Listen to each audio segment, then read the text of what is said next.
Hamıya salam uşaqlar, kanalıma xoş gəlmisiniz.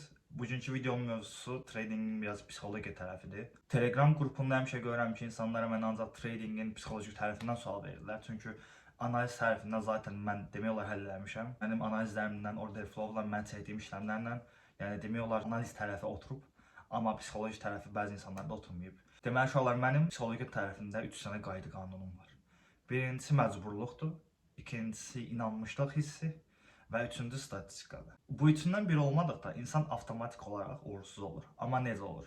Məsəl üçün mənim ayda 5000 dollar qazanc yerim varsa, mən tradingə məcbur deyiləm. Və yaxud mən universiteti bitirəndən sonra 1000 manatlıq işə girib işləyəcəmsə, və yaxud nə bilim 2000 manatlıq olsun, burada pulun fərqi yoxdur. Yəni mən düşünürəmsə ki, universiteti bitireyim, gedim əsgəriyə gəlim, sonra işləyəcəm, mənim işim maraqlıdır. Bu məcburluq hissi deyil. Məcburluq hissi odur ki, trading sənin axırıncı variantındır. Sən trader olmağa məcbursan. Budur məcburluq hissi, inanmışlıq hissi. Yəni işləmə girdin, stop oldun. Normalda insanlar nə edirlər? İkinci işləmə girəndə biraz psixologiyaları pozulur. Niyə? Çünki yəni deyirlər ki, stop oldum, eybi yox. Bir dənə də olaram, yenə eybi yox. Sonra partlayar hesabımı, gəlib təzə fon hesabı alaram. Və yaxud almaram, gedərəm başqa şey eləyərəm. Sən uğurlu olmağa tradingə məcbursansa, sən bu səhvi növbət dəfə eləməyəsən. Çünki daha diqqətli olandan sonra sən bu dəfə ikinci səhv eləməyəsən, üçüncü səhv eləməyəsən. Bu səhvlər olmayanda sənin uğurlu olmağın step 1-i tamamlanmış olacaq. Yəni bir səhvi ikinci dəfə eləməyəsən. Çünki artıq sən həyatlı trading adamsan və bilirsən ki, səni tradingdən başqa heç bir şey qurtarmayacaq, xilas eləməyəcək. Mən ancaq trader olmalıyam, bu səhvimi ikinci dəfə eləməli deyiləm. Daha diqqətli olmalıyam və s. kimi uzana bilər bu tema. Dediyim kimi, ən önəmli, ən vacib tema məcburluqdur.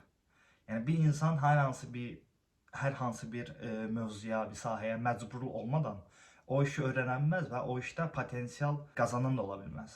Ancaq necə ola bilər? Nə bilim, gündəlik trader ola bilər, bir qazanar 5 itirər və yaxud özünüz görmüsünüz də yəqin Ronaldo'nun, Messi'ni. İnsanlar futbolçu olmağa məcbur idilər, yoxsa qalacaqlar öz kəndlərində kasıb olub, bəlkə də indi biz nə Ronaldo'nu tanıyırdıq, nə də Messi'ni tanıyırdıq, nə də başqa futbolçuları. Çünki uşaqlar, onlar uğurlu olmağa məcbur idilər.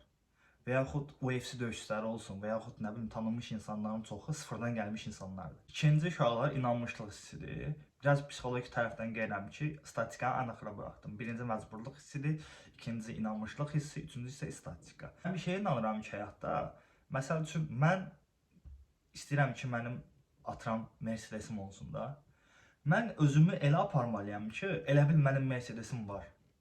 Və yaxud mən istəyirəm ki, mən milyonçu olum. Mən milyonçu kimi hiss eləməliyəm. Mən milyonçu olmaya bilərəm bu dəqiqə. Amma milyonçu kimi hiss eləməliyəm. Yəni milyonçu kimi hiss eləmək üçün milyonçu olmağa ehtiyac yoxdur. Sadəcə olaraq milyonçu kimi hiss eləməlisən. Yəni o hissiyat vardı o.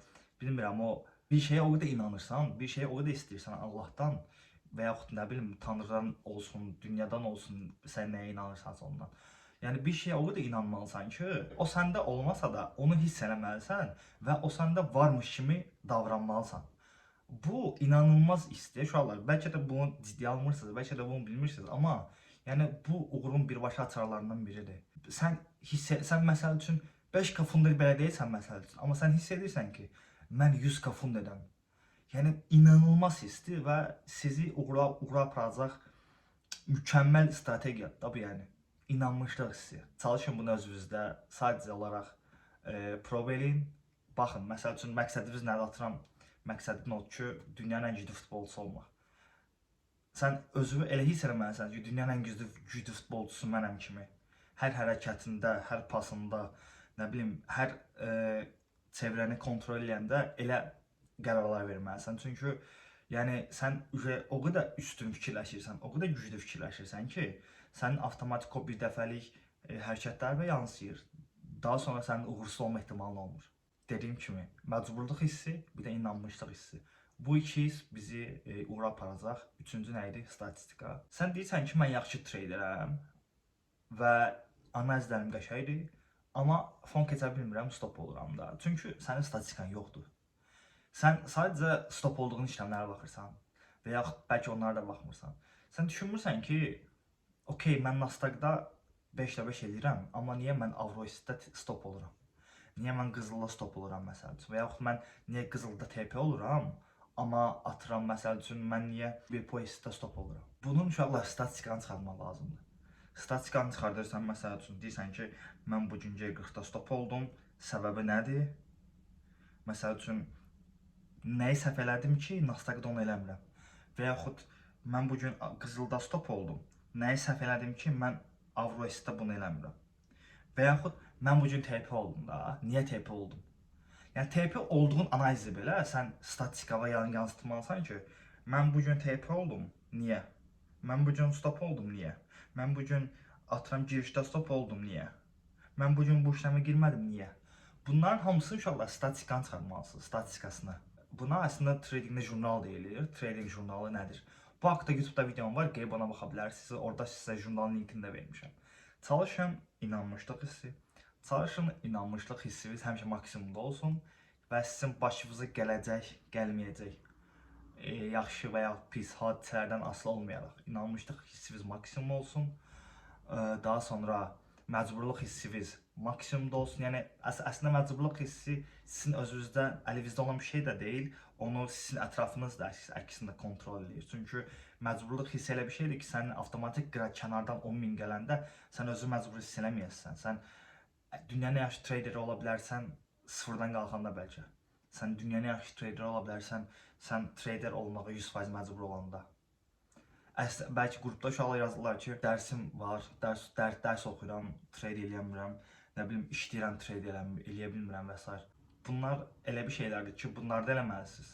Trade də onun yanında aparmalısınız. Dərsinizi oxuyun, tradeinizi də eləyin, işləyin də, tradeinizi də eləyin. Amma bir məqam var ki, siz orada qərar verməlisiniz. Trade yoxsa iş, dərs yoxsa trade. Mənim sizə məsləhətim olur ki, heç kimin sözünü qulaq asmayın, hətta mənim belə. Çalışın qərarı özünüz verin. Sən əgər atıram yaxşı rəsm çəkməyə bacarırsansa, niyə trader olursan? Onsuz da sən əl qabiliyyətin var, qəşəng rəsm çəkə bilirsən. Sən məsəl üçün güclü idmançısansa, atıram niyə trader olmaq istəyirsən ki? Yəni bunlar məcburluq hissi deyillər. Amma məsəl üçün mənim heç bir qabiliyyətim yoxdur və mənim tək həyatda bacardığım şey trade etməkdirsə, bu da Allahın mənə verdiyi bir istedaddır. Bu məcburluq hissidir uşaqlar. Məcburluq hissi, inanmışlıq hissi, bir də statistika. Bu günün videosunun part 1 idi. Yəqin ki part 2-si də bilmirəm nə vaxt gələcək. Yəqin ki onu nə vaxtsa çəkərəm. Bu video biraz qısa olacaq. Yəqin ki 10 dəqiqənin altında olacaq. Çünki əslində video çəkmək istəmirdim bu gün. Sadəcə olaraq sözlə açıq oturmuşdum. Telegramda biraz sizinlə söhbət elədim. Dedim bir video çəkim elə belə. Xoşum gəldi. Ağlıma bu tema gəldi. Çoxdan çəkmək istəyirdim. Məcburluq hissi, inanmışlıq hissi, bir də statistika. Statistika təxmini bilirsiniz onsuzda. Biraz jurnal tutmalısınız, jurnalda qeyd etməlisiniz TPS ilə. Hamısının bir-bir yazmalısınız. Yəni hərfinə qədər yazmalısınız ki, mən bu gün stop oldum niyə? Mən bu gün TP oldum niyə? Mən bu gün girişdə stop oldum niyə? Mən bu gün bu işləmə girmədim niyə? Bunların hamısını bir-bir yazmalısınız. Onsuz da mən privat qrupumda bunların hamısını privat əslində trading serverimdə bunların hamısını tələb edəcəm qrupda olanlarda. Mən bu videonu uşaqlar hamıya çəkirəm. Hamıya çəkirəm. Hamı bu videolardan faydalansın. Məni Instagramdan, YouTube'dan, Telegramdan, Twitterdən takip eləməyi unutmayın. Hələlik uşaqlar.